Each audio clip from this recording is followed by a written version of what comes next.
ধানমন্ডির ৩২ নম্বরে শেখ মুজিবুর রহমানের বাড়িতে শ্রদ্ধা জানাতে গিয়ে বাধার সম্মুখীন হয়েছেন কৃষক শ্রমিক জনতা লীগের সভাপতি বঙ্গবীর কাদের সিদ্দিকী। এ সময় তার গাড়িতে ভাঙচুর করা হয়। ১৫ই আগস্ট বৃহস্পতিবার সকালে রাজধানীর ধানমন্ডি ৩২ নম্বরে কাদের সিদ্দিকী শ্রদ্ধা জানাতে গেলে এই ঘটনা ঘটে। এ বিষয়ে কাদের সিদ্দিকী গণমাধ্যমকে বলেন, সেখানে অনেক উত্তেজিত লোকজন দেখলাম, ছাত্রদের দেখলাম। আমাকে বলেছে আপনি চলে যান, আমি চলে এসেছি। আমার গাড়ি ভাঙচুর হয়েছে।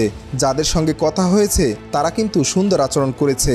তবে উদ্ভূত পরিস্থিতির জন্য আওয়ামী লীগ কি দায়ী করে কাদের সিদ্দিকী বলেন, যখন কোনো অন্যায় কাজ বেশি দিন হয় তখন দেশে অস্থিতিশীল পরিস্থিতি তৈরি হয়। ছাত্ররা যে বিজয় অর্জন করেছে সেটি ঐতিহাসিক বিজয়। এটাকে ধরে রাখতে হলে সহনশীলতার পরিচয় দিতে হবে।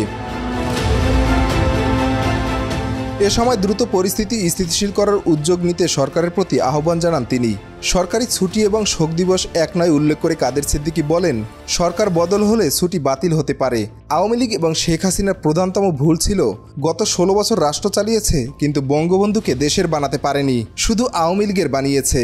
বঙ্গবন্ধু কোনো দলের, মতের, গোষ্ঠীর, ব্যক্তির বা পরিবারের হতে পারে না। তারা মারাত্মক ভুল করেছে। তিনি আরও বলেন, আমি এত বছর যাবৎ আওয়ামী লীগ দ্বারা নির্যাতিত, তারপরও এই আন্দোলনকারীরা যদি আমাকে তাদের শত্রু ভাবে তাহলে এটা তো আমার জন্য দুর্ভাগ্যজনক। তারপরও বলবো, দেশের মানুষের যদি স্বাধীনতা নিশ্চিত হয়, জানমাল নিরাপত্তা নিশ্চিত হয়, সেটিও আমার জন্য গৌরবের।